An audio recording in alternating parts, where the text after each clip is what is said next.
काय सांगतील काय सांगणार आहे कसं बघताय याकडे? मला वाटते अजूभाई महापौर झाला त्याचा सर्वात जास्त आनंद तुम्ही पत्रकारांना असेल, कारण अजूभाई सर्व पत्रकारांचा चांगला जवळचा असा मित्र असं गणला जातो. माझा लहान भाऊ जरी असला तरी गेले 35 वर्ष झाले आमच्या घरामध्ये आम्ही 3 भाऊ, कोण लहान कोण मोठं असं नाही आहे. माझे मोठे भाऊ पण आहेत. अत्यंत आनंदाने राहतो. आमची आई 91 वर्षाची, आज तिलाही आनंद झाला असेल. अजू हा एक समाजामध्ये चांगला काम करणारा, स्वतः इंजिनियर आहे. त्याला टेक्निकल माहिती चांगली आहे, प्रशासनाची माहिती चांगली आहे, कायद्याची लॉची माहिती चांगली आहे. महानगरपालिकेच्या वादामध्ये कोर्टामध्ये पण बाजू लावण्यासाठी म्हणून वकिलांबरोबर सातत्याने काम करणारी अशी ती व्यक्ती आहे. प्रशासनाचे सर्व अधिकारी आणि पदाधिकारी यांच्याशी त्यांचे चांगले संबंध आहेत. त्यामुळे ते एक चांगला महापौर म्हणून नक्की काम करेल. की गेले 35 वर्ष झाले आप्पांच्या जोडीला सातत्याने काम करणारा, सर्व अडीअडचणीमध्ये जोडीला राहणारा अशी व्यक्ती ही महापौर झाली. अनुभवी आहे, सिनियर आहे आणि त्यामुळे त्यांना आनंद आहे. आप्पा भाई आमच्या घरातली प्रत्येक व्यक्ती यामुळे नक्की आनंदी झाली असेल, कारण यावेळेला आप्पा भाई यांनी सगळ्यांनी खूप चांगली मेहनत घेतलेली होती आणि अटीतटीच्या निवडणुकीमध्ये सहज विजय प्राप्त होईल याची खात्री होती.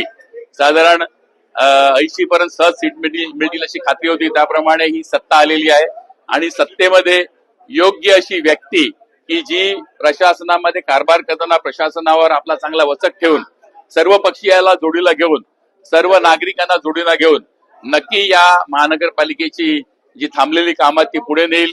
गेल्या 5-6 वर्षामध्ये प्रशासकीय काळामध्ये जो काही गोंधळ झालेला, त्या गोंधळामध्ये सावरण्यासाठी म्हणून अजीव पाटील यांच्यासारखी एक चांगली व्यक्ती की जिला प्रशासनाचा अनुभव आहे, जिच्यामध्ये एक ताकद आहे स्वतःची, अशी व्यक्ती आज महापौर झालेली आहे. याचा आनंद मला आहे. मला वाटते पत्रकारांना, आपल्याला सगळ्यांना असेल. पत्रकारांना धन्यवाद देतो की आपण अजीवचे चांगले हितचिंतक आहेत आणि यानंतरच्या प्रत्येक चांगल्या कामामध्ये तुमचं सहकार्य पाहिजे. काही चुकत असेल तर तुम्ही कान उघडणी पण केली गेली पाहिजे, एवढं तुम्हाला मी सांगू इच्छितो. आपली महानगरपालिका ही एक सशक्त महानगरपालिका आहे. महाराष्ट्रातली 2 नंबरची मोठी महानगरपालिका आहे आकाराने. तिचं बजेट ही चांगलं आहे.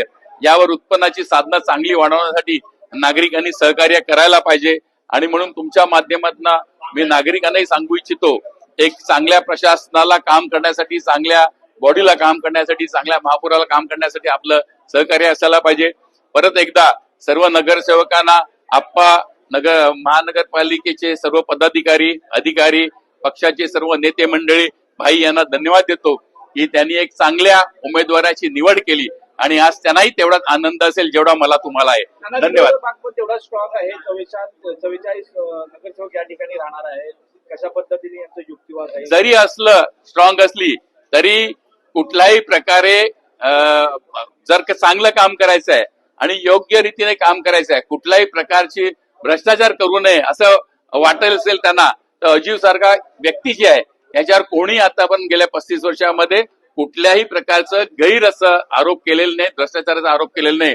त्यामुळे विरोधी पक्ष पण चांगल्या कामाला सहकार्य देतील याची मला खात्री आहे आणि अजीव एवढा हुशार आहे त्यामुळे त्यांना कुठल्याही शब्दात किंवा कोंडीत ते पकडू शकणार नाहीत याची मला खात्री आहे. मार्शल लोकेश देखील उपमहापौर निवड, एक चांगला उपमहापौर म्हणून निवडून झालेली आहे की ज्यांनी महानगरपालिकेमध्ये सर्वात जास्त लीडनी ज्याला मतं मिळालेली आहेत.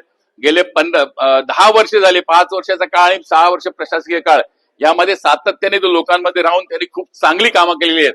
शिक्षक आहे, खूप ऍक्टिव्ह आहे, स्पोर्ट्स पर्सन आहेत, त्याचा खूप संपर्क सर्व लोकांशी आहे. त्यामुळे मला खात्री आहे उपमहापौर, महापौर ही जोडी खूप चांगल्या रीतीने काम करेल.